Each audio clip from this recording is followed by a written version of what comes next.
Tonight's footage captures a shocking moment that spirals from calm conversation to full-on confrontation, and it's all caught on camera. What begins as a peaceful exchange outside a protest suddenly turns into a viral arrest, raising serious questions about ego, overreach, and accountability. Stay tuned, because what happens next will make you rethink who's really in control when police pride collides with when he got, when he got pissed off is when you says no, he's allowed to film. Their ego took over then. Because they wanted to put you in that cop car, lock the doors, you're arrested, off you go. Their ego took over. That's what they did. They just abused their powers. What we're going to do as well is I'm going to contact you later on, and I'm going to send you a solicitor's number. Thank you. We're going to send them the footage, and you're going to contact them. You're going to write them an email. They will contact you.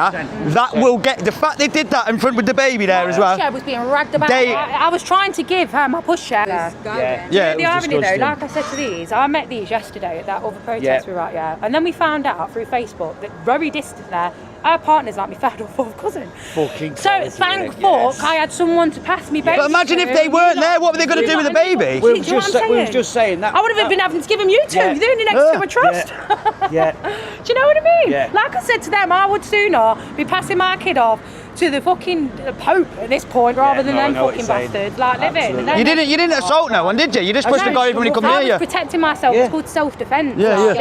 Ridiculous. Absolutely. Yeah, because I debated with him earlier on. I was going to the guy who was going, you support Palestine. I goes, what about the Palestinians protesting against Hamas in Palestine? Do you not stand with them people? No, Hamas. Oh, and then he's denying the 7th of October. Then he denied. He said, I've got him on clip saying the red guy going, Epping, that was a lie. That girl didn't get abused. She's lying. What? I heard you shouted about it, but I didn't hear what you said. Honestly, like I think I'm in shock, man. Like. I joked. I was like, oh, look, coming to arrest me now. Like, I didn't think they actually. So what did they say afterwards? First, when he was first there, he said you're being arrested for assault. Then, but the actual interaction was, hello, can we have a conversation, please? I went, and a conversation or an interrogation? And he said, oh, first, a conversation. The fact that he said first, I knew what was coming. So I said, no, thank you, I don't want to engage. When to walk away, he grabbed me. And grabbed me. The thing is, I'll give credit where it's due. That officer who I was speaking to when I was with you. And then you was like, am I getting arrested? And then then the thing in it, The one that was with, when I was with them, the last one that was left, not the one that arrested me or the one in black. The blondie one? The one, he was all right. I will give you that. Wasn't he there last night and was roasting him? Yeah, he took the cuffs off. He said, I said, I've been through DV. I said, I'm trying to keep my calm, mate. I said, I know I'm safe here. I said, but I can't help my body's reaction. I'm just, you know what I mean? Because he said, oh, you look like you're in a bit of fart. I said, I am. And he said, and so he took my cuffs off. I give him credit where it's true. He took my cuffs off. He gave me space. He said, right, you talk to me. Tell me what's happened. You know what I mean? Whatever. He says, if you want a lawyer, you can wait. So I knew my rights. He was a proper copper. It's important to give credit where it's due. There's not fucking many of them. There's not many of them. He did a complete 180 when he realised what had happened. And he said, right, I'm de-arresting you. I threatened him. I said to him, you better de-arrest her because this ain't good for you guys. And there it is, the turning point. The moment the officer's ego flips the switch. When one of the bystanders calmly says he's allowed to film, watch closely, that's when the atmosphere changes. It's a textbook example of escalation triggered by emotion, not threat. Instead of de-escalating, they double down, proving how quickly authority can shift from protection to punishment. What do you think? Was this genuine concern for safety or a public power play gone wrong? Drop your thoughts in the comments. I don't give a fuck. Like, living. Brilliant. Fucking doing me old head in this is. No, we've got to stand up for this country, haven't we? It's got to that point. It really has, because it's like the thing I see is, you know, when this first started, none of us were making it about race. No. It was about our country, our traditions, our values. They made it about race. And now everyone's... So now we're forced to defend ourselves. And now the racism's on the rise, though, because people... Eventually, you keep telling people they're racist, but they're not what they're going to eventually be. Well, fuck it then. Well, psychology, simple psychology, self-fulfilling prophecy, that's what it's called. If you, like you said, if you tell someone something enough, they start to believe it. They want to go on all this psychology shit. Well, that's your fucking rules, bitch. That's what your things are saying. Your so-called world... What they are there is they are far left, and they are gone. They are communists. They're terrorists. They're terrorists. Fully terrorists. They do it very, passive aggressively though, don't they? They act all nicey. Yeah. Well, that woman, she looked like she wanted to kill me. Because after we left that protest yesterday, I pretended to be dumb. I went, oh, what's going on? And she was like, oh, I saw you over there. I went, I was just passing by. I was like, some lady had a a bottle thrown at a baby. It was so bad. And she was like, oh yeah, no, she was with the racist. I was like, a baby was racist? Wow. Oh my God. Like, you know, being sarcastic. Like, yes. and she was like, no, what I mean is, and so she started chatting. And I said, oh, so that's like, I was like, oh, so basically, I went, you'll see that then. I said, then your group gets, you know, and you kind of get paid to go down. And she was like, yeah, basically. Oh, that's nice to know, and walked off. When she saw me there, she was like, oh. I've got that footage, paid agitator. Yeah. Admittance of a paid agitator as well. That's why I Viral. said it on camera. Like, get her on fucking camera, because she knows, and her face drops, like, literally.